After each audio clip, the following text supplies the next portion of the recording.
What's up, y'all? Welcome back. Ship Across the Border. My name's Max. I'm here with Chris. And today we have on senior, the last senior, I think, in the senior. We kind of went off track of the lineage. We were supposed to do all seniors first. We got off track of that. Also, Pat's been hard to get on the show, but we got Patrick Nguyen. We asked him before?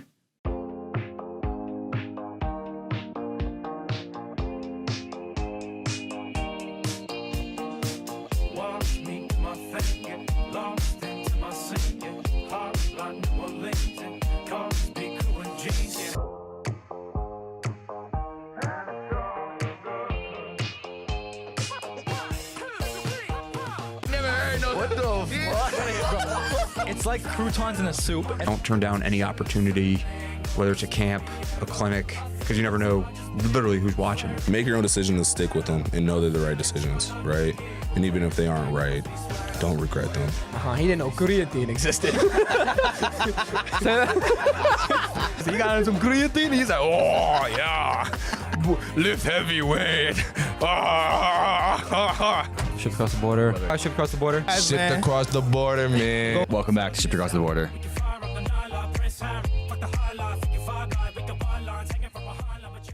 No. 100% I've asked you before. Cat. 100% I've asked you before. This guy's a busy man.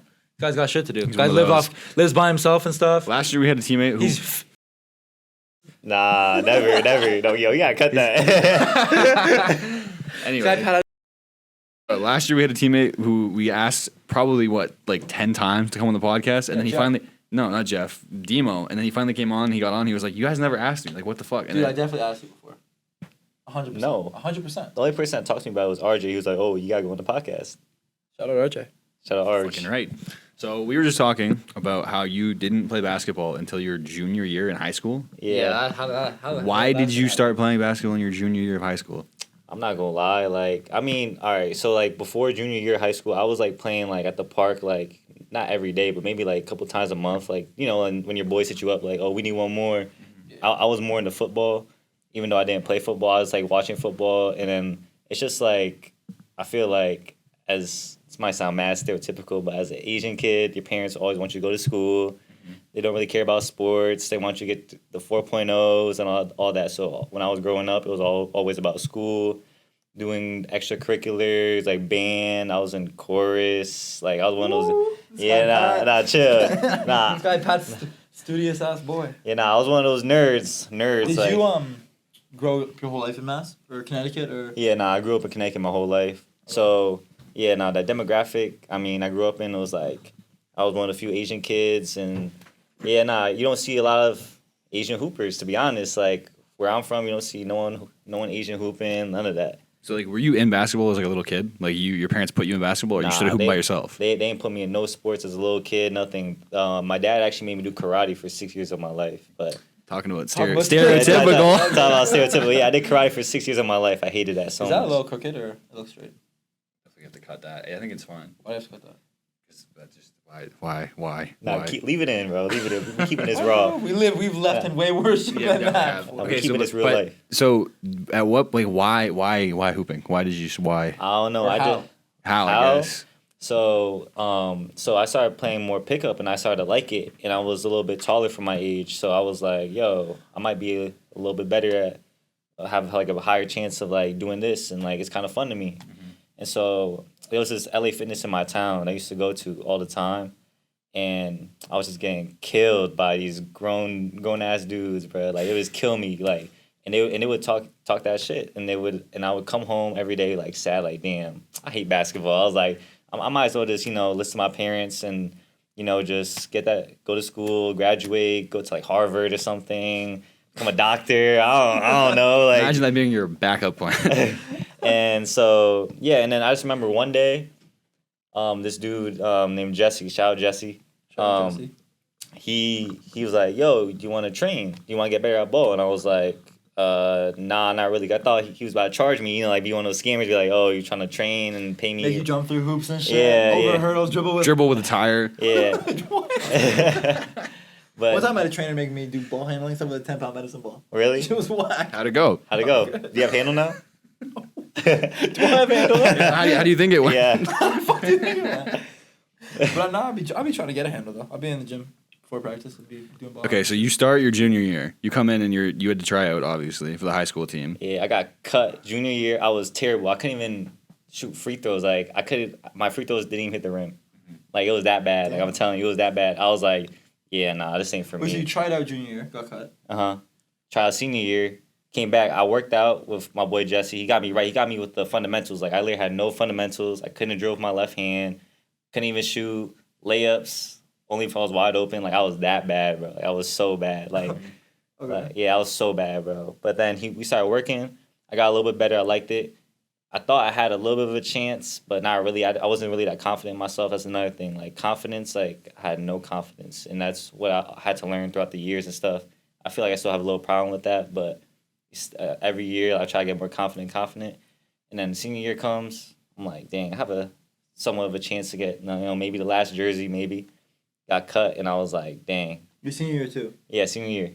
So you never played any high school basketball? How the fuck are you here, bro? Bro, nah. I thought when you were saying that before the podcast, because we had a conversation that segued right into this, and then right as I heard that he didn't play high school basketball, I'm like, say this for the podcast. But so this one, I was under the impression that you didn't play until your junior year. Nah, so bro. how the hell? So how do you go to? Because you went to JUCO before this. Yeah. How do you become a college basketball player after not playing a single year of bro? high school basketball? So I was like, my last chance has to be AAU, and so there was this local AAU program called the Connecticut North Stars, and it's based out of Hartford. That sounds elite. Nah, I mean Connecticut North Stars. I mean, it's like a local program, so we play in like the basketballs, like stuff like that. Those little those companies that run those tournaments and stuff. Okay. And so I tried out. I just remember how you have like an out of body experience, and you just you just ball, like you just go crazy, like you in the zone. I just went crazy. Like at that point, I could shoot, so I had a pretty decent jumper. All I could do was catch and shoot. That's it. Catch and shoot and play defense. That's it. I couldn't put the ball on the floor. None of that. What you're saying is that You were Max. you after getting cut in high school, junior, and senior year, turns is me right now as a 2-year college basketball player. Nah, like I would just catch and shoot, and that's it. And so like I remember just hitting everything during that tryout, and then I got a jersey. I got actually put on the A team, and after that I did my AAU circuit during the summer and stuff. My senior year, I clipped my clips together and just sent it out, and then I sent it out, and the coach at Springfield Tech came me back and was like, "Come to the open runs. I want to see how you play." Went to open runs, did my thing there, and they told me to come. So, yeah. So how and then so your first year of playing organized basketball was in college. That is insane. Yeah, well, AAU and then college. Is crazy. How did you have the understanding to like go get film and you knew you wanted to be a college? Like how? I'm not gonna lie, shout out YouTube, because I used to. So basically, like my Jesse was helping me out and stuff, but I was going on YouTube just looking at how to shoot. That's the main thing. I was worried about shooting. That's the one thing I a good thing to worry about. Yeah, I was like, if I can shoot the ball, facts. If you can shoot the ball, bro, you can stay on the court. That's all it is. Play defense and shoot. If you can do those two things, elite. They can't take you off the court, bro. Shout out. Oh, Miles Epworth. This kid I trained in the summer. I've been screaming those two things at him. If you can just play defense and hit open looks, you can play anywhere. Yeah, exactly. So you trained all this stuff, and then you went to Springfield Tech, and you did play? You played? Yeah, my freshman year, I came in. I wasn't expecting to get much burn, but the thing with JUCO is that, like, second half of the semester, a lot of dudes fail off for grades or they get into trouble. So I had an opportunity to play. And another thing is to the younger kids, you just got to keep working hard because coaches see that. Shout out Coach Smitty. He was the assistant coach there. He seen me working hard. And he used to, after practice, work out with me and all that. And then I got in a deep connection with him. And then it showed the coaches that I was willing to work hard and they could trust me. So the minutes as the year went on kept going up. Your freshman year? My freshman year, yeah. Mm-hmm. Sophomore year? Sophomore year, I came in. I was expected to be the captain, be the leader.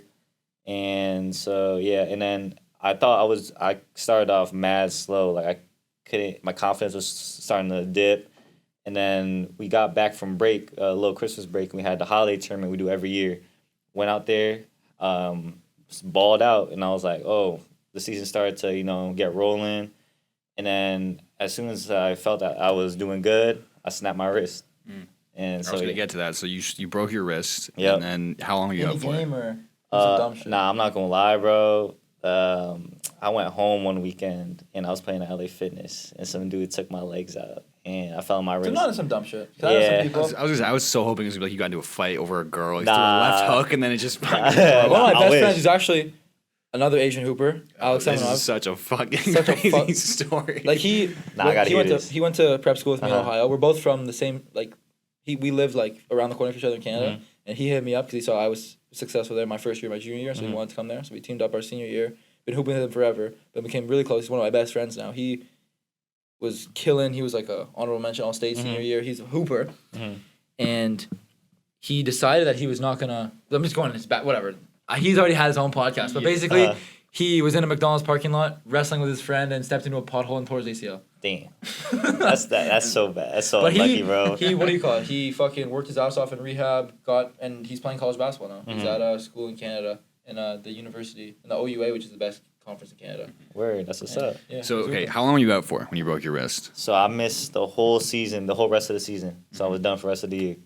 And in the meantime, are you like working on shit still, even with your I'm hand not, broken? I'm not gonna lie, bro. Like, so I was like, but in the back of my head, I was like, this might be the last stop for me. Like, I was like, this might be the end of it for basketball for me. First and last. Yeah, nah, I was like, dang. And honestly, bro, if that was your first and last stop, like, bro, I dap you up for that shit. Because you went from getting cut your junior year, not knowing how to make a Or layup. had a full Michael Jordan moment. Senior year, getting cut again. Uh-huh. Played AAU, showed out, and then ends up within 2 years. He went from getting cut from your high school varsity team to being the captain of a college basketball team. Yeah, Like nah. that's insane. That even if your stop just ended there, like that's something to fucking pat yourself on the back for and like memories and like No experience. pun intended. Pat yourself. Oh, I didn't even put that shit together. Okay, so the thing I wanted to get at there is like your left hand now is debatably stronger at dribbling than your right hand, and you're Yeah, a nah, right-handed for sure. player. So like during that time span when you broke your wrist, you were working on your left hand. I actually broke my left, so this is what happened. So I broke my left. Fuck you. Never mind. I was stupid as hell. Disregard. Nah, I broke my left. I was shooting with my right, getting my form shooting in, all that stuff, working on my right hand, like, and my dumb ass was still hooping, playing pickup with the cast on. So I mean, I respect it. I'm telling you, but like my love for the game, I just can't get away from it. Like it's just like I don't know, I got to hoop every day. Like it's just something. Like I wake up and it's like breathing. I got to hoop. I respect But then like when I got my cast off, I was like, the therapist was like, yeah, if you just gotta keep using your left hand and it's going, because it was so stiff, like I couldn't move it at all. She was like, just try and use it as much as you can, safely as you can. That's why I just started, dribbling, pounding, like doing everything left to try to get it back. And I feel like that's where I got my left better than my right. Okay, so then you missed the entire year, your sophomore year, Yeah, my last year at JUCO. Yeah. and then you came here as a junior. Yeah. So basically, like I thought it was done, and I was like, you know what? I was like, I worked so hard to get all the way out here. Might as well give it one more chance. Clip my film together again, and send it out. And then shout out Coach Southall. He hit me back, and he was like, oh, you want to take a tour to school? And so I went to Elms. It was down the street. I liked it, and he gave me an opportunity to try out. So And then you came here your junior year, and I was talking to RJ this morning, and apparently you got in a car accident. yeah, I got a car accident. So it was like January. So it was like we were halfway through the season It was last year. last year. And Yeah, then you still came to practice the next day. yeah. No, I tried to practice, but they weren't having it, so I had to sit out. That's so. I so, understand So that. even after Yeah. you got in a fucking car accident, you're like, Yeah. nah, I'll still come to practice. Yeah. You tried to, but like you said, you tried to. So like they were like, no, like you were in a car Yeah, accident. nah, you can't yeah. let you hoop. The trainers, Maximo, the trainers here are like they're mad strict. Yeah, they're Like mad. I had when there's like what 7-8 tryouts. The last tryout, my calf was bugging. Like I wanted to play because I wanted to like have one more chance, and I didn't know if my spot was secured.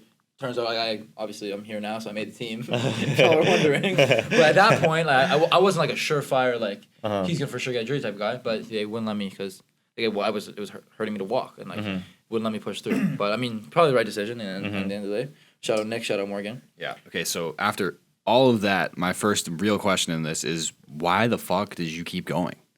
I feel like one, I was too deep in it, cause I'm actually inspired by my parents, cause they immigrated over here, and my dad's been working 2 jobs since Where are they from? Where is your family? Vietnam. My parents are from Vietnam.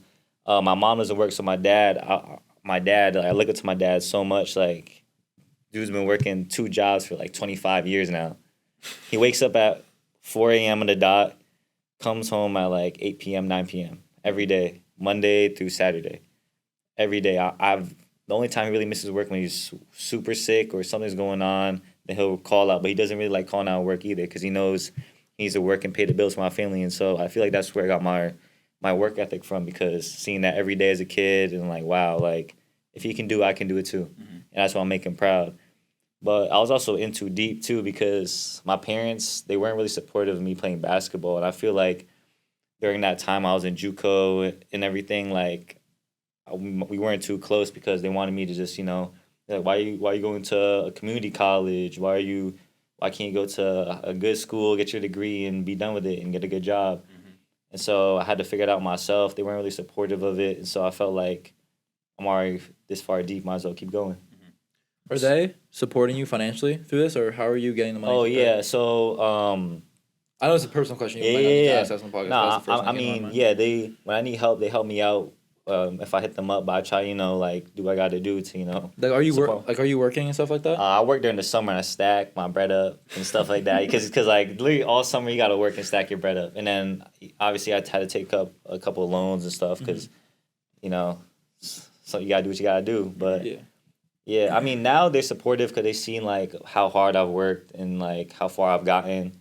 And they started being supportive. They want to go to my games now. They haven't been to any of my games. So I feel like this year, Were they at the games this past weekend? Nah, they weren't. They haven't been to. Actually, nah. They only been to one of my JUCO games. Yeah. So throughout all of that, I'm wondering, could you extract maybe 1, 2, or 3 lessons that you've learned through all of this crazy shit? Ooh, yeah. One is just literally just make it a habit. Like if you want something, make it a habit to work like every day. Like it doesn't matter if you're not feeling it, just get up.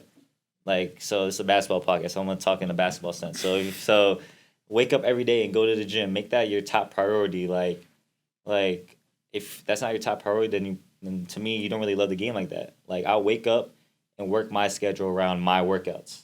So I put my workouts first. I'm like, I wake up early and get a workout in. That's the first thing I Talk gotta about do. your schedule, because you have like a really, like you have a ridiculous training schedule. You begin up at 6 a.m. and shit. And like I know because I worked out with you a lot and talked to you about this shit. So tell the audience about, because this is what it takes to be a college basketball player. This is what the level of work ethic it takes from getting cut your senior year to Pat started last game in a tournament for a 4-year division, like NCAA basketball team. Yeah, And that's a so- ridiculous jump. So tell them what you do to get into that position. so And you deserve everything you've gotten so far. So I was always I feel like I was always hardworking and stuff. Like, I'll be in the gym for hours and hours and hours. But I learned last year from my boy James. Shout out James.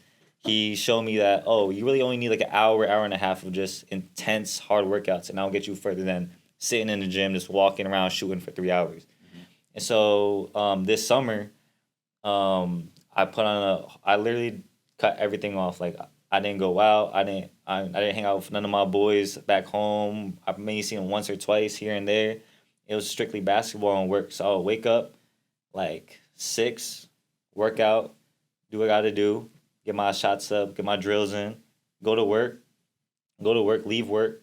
I'll be tired, so I had to take a quick little 30-minute hour nap. Wake up, I'll go lift, get a lift in, and then after that I'll do some more drills, or there would usually be runs or something where I could play 5-on-5 competitive, open invite runs, and I would do that, and I'll do that every day, all summer. And this summer, I actually my JUCO assistant coach, Coach Smitty. He told me, he was like, "Yeah, you gotta put yourself out there and hoop a better competition." So a lot of the time, I'll go to New York, and there would be leagues and stuff. And this summer, I would drive to New York. I would spend my money on all that gas and stuff, and I'll go to New York and play tough hoopers. Like New York got some of the toughest hoopers. Like you wouldn't even imagine. Like white dudes are 5'8", coming out of their business jobs, coming down, tween, pull up from the volleyball line. Like I'm telling you, bro. Like they got hoopers out there, and it was eye opening to see there's so many good hoopers out there, and it really humbled me. It was damn, there's really dudes out here who can really ball and bust your ass. Like you got to keep working and try to be better every day. You're kind of a glowing example of it's never too late, and how we've talked about this on the podcast a few times, but it's how hard work, a good attitude, and focus compounded over a long enough time span will pay off. Even if you're not seeing the results right now, it doesn't mean it's not going towards something. It's not building karma, and you're not going to see results eventually. Like if you look at past path, like what you just said, it's like, well, the first 5-6 games he didn't check in, and then he gets an opportunity, makes the most of that opportunity, goes 2 for 2 versus Union, and like kind of like fosters a kind of comeback with just playing good, solid defense and making shots, and he starts the next game, right? And so you could look at that, and then now look whatever happens going forward. You could look at that as like, not like for example, how many minutes you play last game? Last game, Like when you started. You started and did you check back in after that? Nah, I got like 3, and that was it. So you checked, but so you could be pissed about that on one hand. On the other hand, you could look at that and be like, bro, 3 years ago, I got cut from my high school team, and now I just started a college. Like you have to be grateful for that progress you made. You made so much progress. Yo, you don't understand how many times that happened. Like obviously, like the first thought that went to my head when I didn't get back in the game, I was like, damn. I was like, I started for nothing, all this, but now like, I started to like think back to like. Cause I started to think back like, yo, you didn't play no varsity ball, all this. You made it all the way here. You should be happy for that. Sure. Obviously, I want more. That's human nature. You always want to get better and all that. But sometimes you got to sit back, look at your journey and be like, damn, I really made so much progress. And be proud of yourself. So that's so important. I'm pretty sure most people have seen that image of like the Progress thing. No, I'm talking about the mine shaft thing where it's like there's this big ass diamond and there's this guy who stopped like right before and then there's this other guy who's like just going towards it. It's like if you have no idea how close you could be to achieving the thing that you're about to achieve, and you getting pissed because you didn't get that amount of minutes could be the one moment that you needed to get to see the success you want to see. What I was saying before, I got caught up in giving like Pat the props of like what do you call it, like loud sucking noise. What you just said reminded me is like you could have been pissed about not playing in the first 6 games of the season, but that 7th game, like if you and like yo fuck this, because you didn't check in the first gigs, but then you would have given up before you got that opportunity and made the most of that opportunity. You feel me? And you found that diamond. And then the next game, you fucking... Bro, you have no idea how quick things can fucking turn. Shout bro, out Farai, bro. Shout my boy Farai, yo. Shout my boy Farai. Farai barely got a fucking games. jersey. He barely got a fucking jersey. Kept working. Got in for 2 minutes. Kept fucking working. Kept a good attitude. Kept focused. And now 17 minutes. Now he might start. I bet you your ass when this comes out. Farai fucking starts next probably game. starts He's gonna tomorrow. fucking kill it too. I'm playing 10 on it. He's starting. And he fucking kills it too. That's you can't. And that hopefully I'm next. That's why I'm like in seeing you guys do that. You guys are older than me. You guys have experienced a lot more. How old are you? I'm 22. You're 22. Farai's also 22. So and just seeing you guys and the amount of like, the positivity when shit's not going your way and just consist. Because I think on the team like the hardest working guys, I like the people who are in the gym when I'm in the gym is you and Farai. And if you guys are having a good positive attitude and working hard and persevering, and you don't check in and you, like you're gonna show up to work and show up to get your extra reps in, regardless of if you play or not, is inspiring to me to keep doing the same thing and hope. And then on top of that, just keep being positive, keep being a good teammate, keep taking care of my shit off the court as well. And hopefully, I'll follow in that direction of getting those opportunities and thriving in those opportunities. Nah, facts. Okay, sidestepping from that, what are some things that you learned about college basketball that you didn't understand from the outside looking in? Like last episode, Farai talked about how it's a like this is a job for some people. Like this is how they put food on the table for certain people, and like this is not a fucking game. Like from the outside looking in, you couldn't understand like some things you couldn't understand about the game if you're not really in it. Like it's just like I feel like every college hooper, especially D3, because we're not getting no full rides, all this stuff. Like people who play this game at this level really love the game and they will put their all into it. And even at JUCO, I know. Shout out Joe. He was some 30-year-old like big white dude, strong on our team, but he only lasted. That might be the oldest fucking college hooper I've ever heard of. Nah, he didn't last too long because he had his own outside problems with the court and stuff, so he didn't last too long. But people who really love this game like will do anything to like get what they want, and that's why you always got to be on your toes. Jake That's what I'm saying. lost what? He said 85 pounds or something like that? Nah, facts. Bro, we had last year on St. John Fisher, there was a guy who was 27 with a kid playing on a development team. And like after the game, he went up and hugged his kid. It was like, dude, there's just a perspective switch. It was like, holy shit. Like there's guys out there who are like, 7 years ahead of me with a kid in my position right now. Like what the fuck that's just a crazy perspective switch. That's what I'm saying. And that's why like you gotta, keep working and stay on your toes. Because everyone wants that starting spot. Everyone wants to get on that court, bro. So you gotta keep working because if a good team's everyone's gonna push each other up because everyone wants more. I want you to talk a little bit about that moment, kind of when Coach, because last year you also were in a similar position to I guess you were previously up until this weekend, and like I am in right now, and I guess Farai also before previously this weekend. What was that moment like when you got that opportunity? Like, what were you thinking when you kind of got that opportunity versus Union? What was that kind of going through your head? Or I mean, maybe the better question is, what was going through your head after? Well, at the time, I feel like because I had a big mindset change over the summer. Because this summer was a big like I was just like I had to change. Because I was like, stuff isn't working out for me. I'm not getting on the court, and I'm not getting what I want. So I was like, I have to change something. So the first thing I started with was my mindset. Like I remember last year, like I'll get garbage minutes, and I would come in and I'll be like, nah, bro, like I don't even care about this no more. I'm like, he's putting me in the garbage time. I don't really care. And I remember Coach would always talk about like, oh, like doesn't matter how many minutes you get when you get in, just go 100. And I was like, nah, I don't really care about all that. I was just being bitter. And so over the summer, I was like, you know what, like even if because I was like, there's a big opportunity that I probably like won't be a starter, probably won't get a lot of burn because I don't know like I listened to like podcasts over the summer a lot when I was at work in the back. I worked at a sandwich shop and I asked them if I could work in the back so I can listen to podcasts, you know, like gain more knowledge and elevate my mindset. And so I remember you always got to prepare for the worst because basically if it happens, then you're not going to break down. You're just going to keep pushing forward. Cause a lot expected it. Yeah. Because a lot of people, you know, they're so naive. They don't expect things to go wrong. When shit hits the fan, they just break down and give up. So I was expecting that coming in, and then I was like, you know what, garbage time or whatever, I'm gonna get in and try and give it my all. And so when Coach put me in, it was like 10 minutes left. I was like, this is a lot more time than Garbage time. Yeah, garbage time. So Garbage time, yeah. so I was like, you know what, this is like I can show out and do what I got to do. And so I was locked in. I did what I had to do. I knocked my shots down, played aggressive D. And Coach seen it, and I guess he liked what he saw, and I got to start the next game. Yeah. What were you like feeling afterwards? I felt like a little moment of relief. I was like I belonged and like I can really ball and stuff like that. But I also like that was short lived because I was like I got to lock back in. We got a game tomorrow. I was like it doesn't matter what I did that game. It's in the past. I got to keep going, looking forward. I'm trying to move up in rotation, all that.